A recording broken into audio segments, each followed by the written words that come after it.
This was posted in the summer of 2004. The original thread appeared late on a Tuesday night and stayed active for almost 6 hours before it dropped off the board.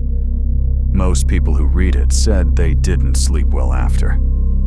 I need to talk to someone about this. I took a seasonal job at a resort hotel in the mountains, Nagano Prefecture, deep in the hills. I won't say exactly where. Room and board included. 2 months. Better pay than anything I could find in the city. I'm 19. I needed the money. I said yes without asking enough questions. I've been here for 11 days now. Something is wrong with this place. The thread gets its first reply within 2 minutes. Wrong how? Give us details. Okay, I'll try to explain from the beginning. The resort is called Fujimori Sanso, traditional inn. Tatami rooms, open-air bath, mountain views. Maybe 40 guest rooms total. It sits at the end of a single road. No convenience store. No cell signal except in one spot near the laundry building. The nearest town is 2 hours by bus, and the bus only runs twice a day. There are 6 of us working here for the summer. Me, a guy I'll call Taguchi, 2 women named Rie and Minako, an older man who handles maintenance whose name I still don't know, and the general manager, a woman in her 50s. Everyone calls her Fujimori-san. The guests are normal. Couples, a few families.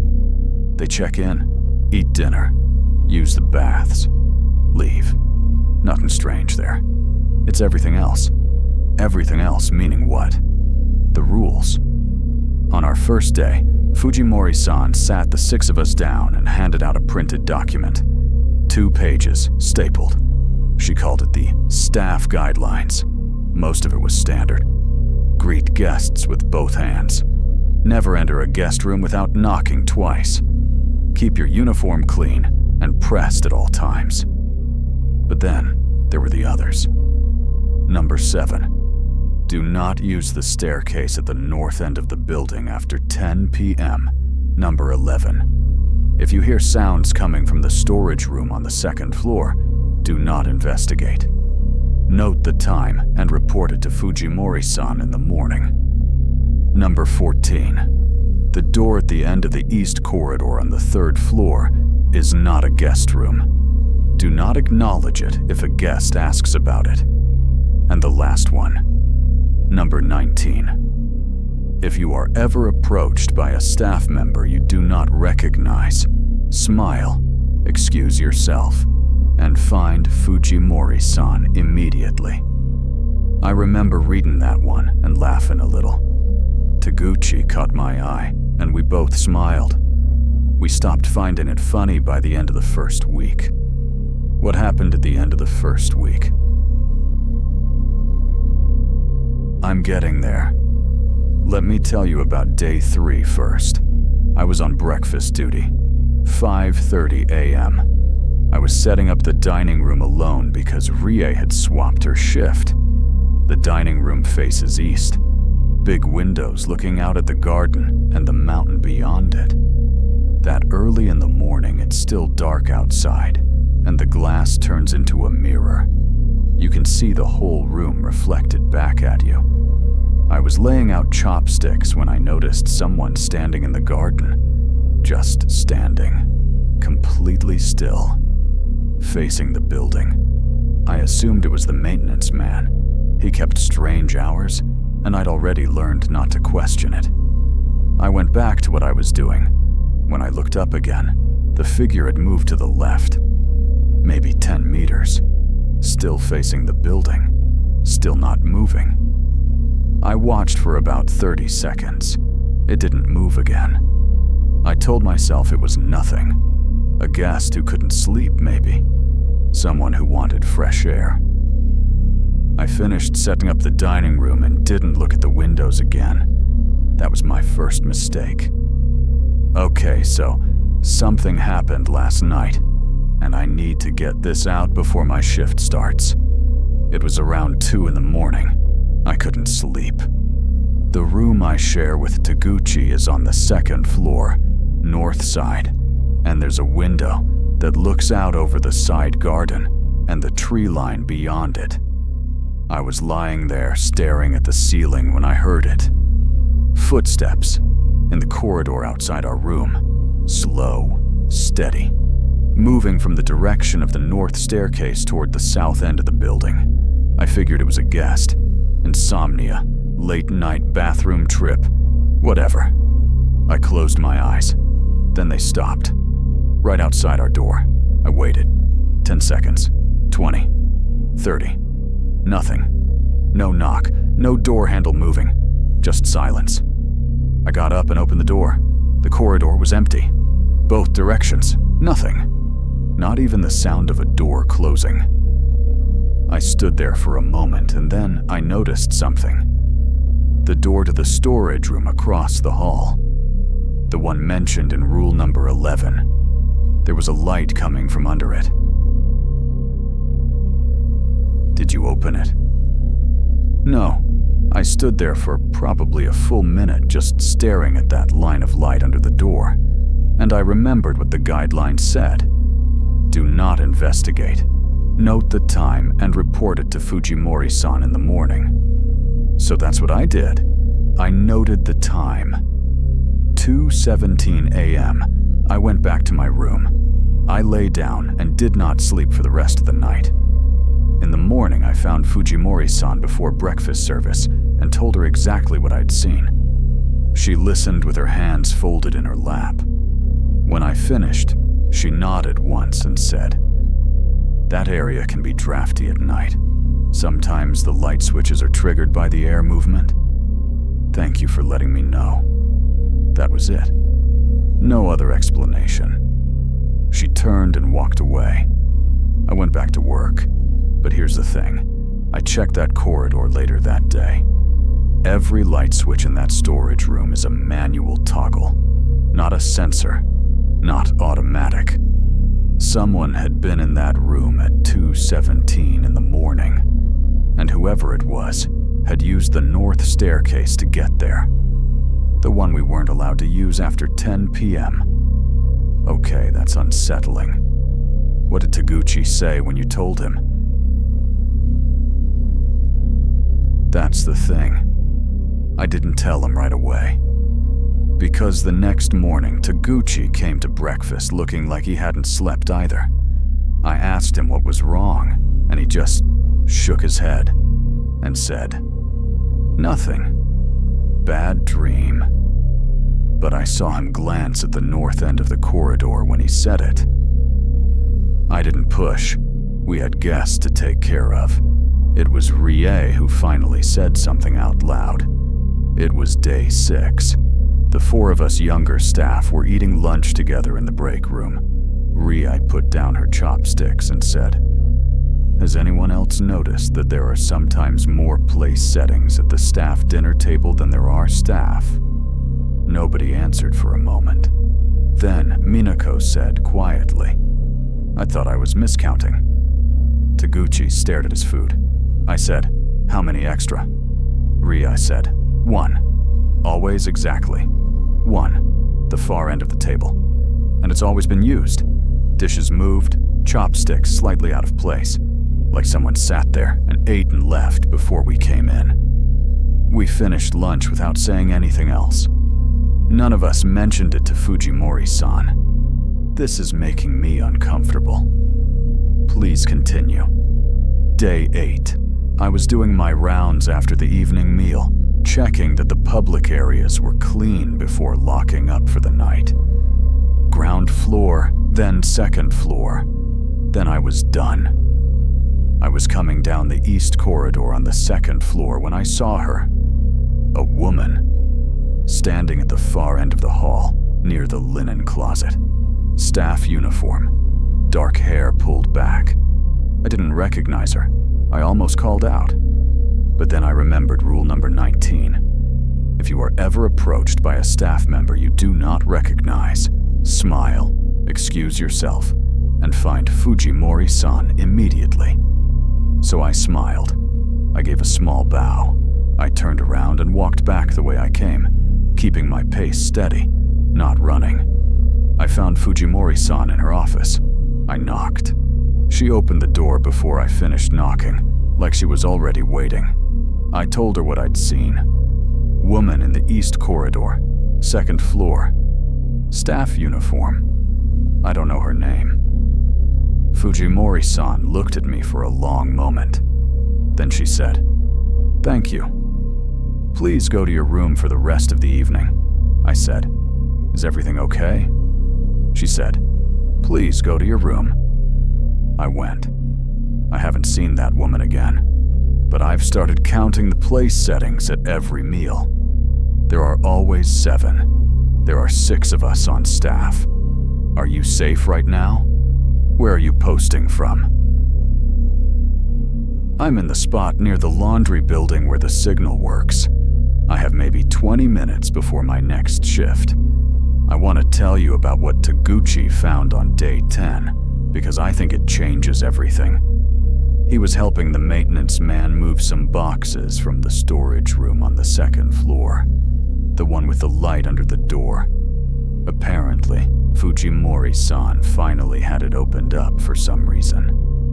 Taguchi said most of it was normal. Old linens, broken furniture, equipment boxes. But at the back of the room, behind a row of shelving units, there was a door. Not on any floor plan, not mentioned in any staff orientation. Just a door, plain wood, no handle on the outside. Just a small metal plate where the handle should be. Taguchi asked the maintenance man what was behind it. The maintenance man picked up his box and walked out of the room without answering. Taguchi stood there alone for a while. He said he put his ear against the door. He said he could hear breathing. Breathing like an animal, or breathing like a person. He said it was slow. Too slow for someone who was awake. Like someone in a very deep sleep. Or like something that didn't need much air. He left the room and didn't go back. He told me all of this in the dark of our shared room at midnight, voice barely above a whisper, like he was worried someone in the building might hear. When he finished, I asked him if he wanted to leave. He said, "I keep thinking about the bus schedule. 2 times a day. Morning and late afternoon." I said, "We could pack tonight. Take the morning bus." He was quiet for a long time. Then he said, "What if they don't let us leave?" I didn't have an answer for that. Neither of us slept. Still here. It's been 2 days since I posted last. I want to explain why. On the morning after Taguchi told me about the door, I made a decision. I was going to take the afternoon bus, pack what I could fit in my bag, walk to the stop at the bottom of the road, and leave. No notice, no explanation. Just gone. I told Taguchi at breakfast. He nodded and said he'd come with me. We had until 2:45. At 2 p.m., Fujimori-san called us both into her office. She sat behind her desk with her hands folded, and she looked at us for a moment before she spoke. She said she wanted to thank us for our hard work so far.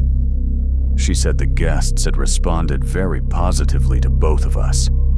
She said she hoped we were finding the accommodations comfortable. Then she said, "I noticed you both seemed a little unsettled recently. I want you to know that this building has a long history, and old buildings can feel strange at night. There is nothing here that will harm you as long as you follow the guidelines." Taguchi glanced at me. I said, "We appreciate that. We've been very comfortable." She smiled. It was the first time I had seen her smile. She said, "Good. The next bus won't be running tomorrow due to road maintenance. I'll let you know when service resumes." She said it so naturally that I almost missed it. I didn't miss it. We walked out of her office, and neither of us spoke until we were outside near the laundry building. Taguchi said, "She knew." I said, "Yes." He said, "What do we do?" I looked up at the mountain road disappearing into the trees. 2 hours on foot to the nearest town. No phone signal except in this one spot. 6 people on staff, one of whom we couldn't account for. I said, "Tonight, after midnight, we go look at that door." Taguchi stared at me. I said, "If we're going to walk out of here, we need to know what we're walking away from. We need to know if it's the kind of thing that follows." He didn't argue. "Please be careful." What happened at midnight? We waited until 1 a.m. to be safe. The building was quiet. We'd watched Fujimori San's office light go off at 11:30. The maintenance man's room was on the ground floor and showed no light. Rie and Minako's room had been dark since 10. We took the south staircase up to the second floor, moved along the wall, away from the north staircase, away from the storage room door, until we were close enough to see it. The light was off this time. Nothing under the door. We stood in the corridor for a moment, just listening. The building made the sounds old buildings make at night. Wood settling. Air moving through gaps in the frames. Somewhere below us, the open-air bath was still running. A low, steady sound of water. Taguchi had a small flashlight. We hadn't turned it on yet. I reached the storage room door and tried the handle. Unlocked. We went in. The room smelled like old paper, and something else underneath it. Something I didn't have a word for at the time. I have a word for it now, but I'll get to that. Taguchi swept the flashlight around.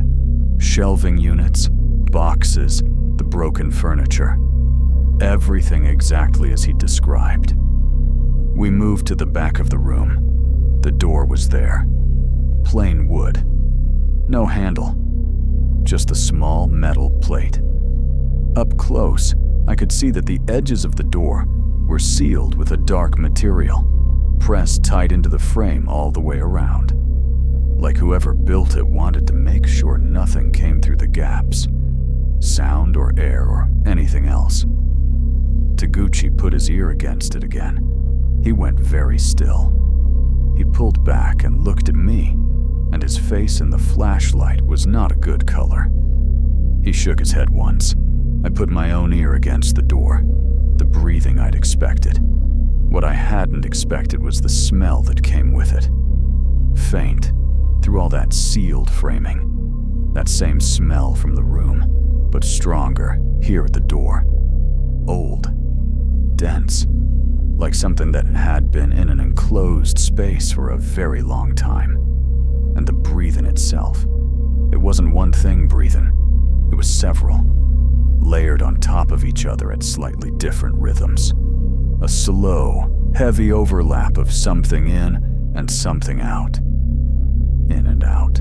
Steady and patient and completely without hurry. I stepped back. Taguchi was already moving toward the door of the storage room. I followed him out. He closed the door behind us without a sound. We stood in the dark corridor, and neither of us spoke for a long time. Then from somewhere above us, from the third floor, from the direction of the east corridor, came a single sound. A door. Opening. The door on the third floor. The one in Rule 14. Yes. We stood there and listened. Footsteps. On the floor above us. Slow, moving from east to west along the corridor. More than one set. Moving in no particular hurry. Then the sound of the north staircase. The one we weren't allowed to use after 10 p.m. Coming down. Taguchi grabbed my arm and pulled me back into the storage room. We left the door open a crack. Stood in the dark behind a shelving unit and waited. The footsteps reached the second floor. They came down the corridor. They slowed outside the storage room. I stopped breathing. Through the crack in the door, I could see a narrow slice of the corridor, lit faintly by the emergency exit sign at the far end. A figure passed through that slice of light, then another, then a third, all in staff uniforms, all moving in the same slow, unhurried way, facing forward. The third one stopped. It stood directly in front of the storage room door. I could see its profile through the crack. Dark hair pulled back, same uniform as the others. The same woman I had seen in the East Corridor on day 8. She stood there for a long time. Then she turned her head toward the door. I don't know if she could see into the dark of the room. I don't know what she could or couldn't see. But she looked directly at the crack in the door for what felt like a very long time. Then she turned away and followed the others down the corridor. We heard them descend the south staircase. We heard a door open and close somewhere below. Then nothing. Taguchi and I stayed behind that shelving unit for 20 minutes without moving. I don't understand what they were. Were they human? I've thought about that question every day since. Here's what I know. They moved like people. They were dressed like people. They had the right shape, the right proportions. But when the woman turned toward the door, I could see her face clearly enough. Her eyes were open, and they didn't catch the light the way eyes do. No reflection, no shine, just dark. Flat and dark, like something painted to look like eyes, but not quite getting it right. That's the smell, by the way. The one I said I'd explain. I placed it later, much later, after I was home and I had time to think. It's the smell of a place where living things have been kept for a long time. Not dead. Living. Just not moving. How did you get out?